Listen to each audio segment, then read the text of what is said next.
என்னை நடத்தினார் அவர் நல்லவர். என்னை நடத்தினார் அவர் நல்லவர். அவர் நல்லவர், அவர் வல்லவர், அவர் கிருபை. என்னை நடத்தினார் அவர் நல்லவர்.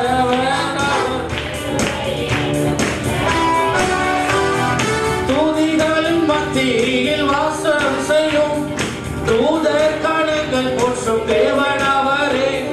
தூதிகளின் மத்தியில் வாசம் செய்யும் தூதர் கணங்கள் போற்றும் தேவன் அவரே.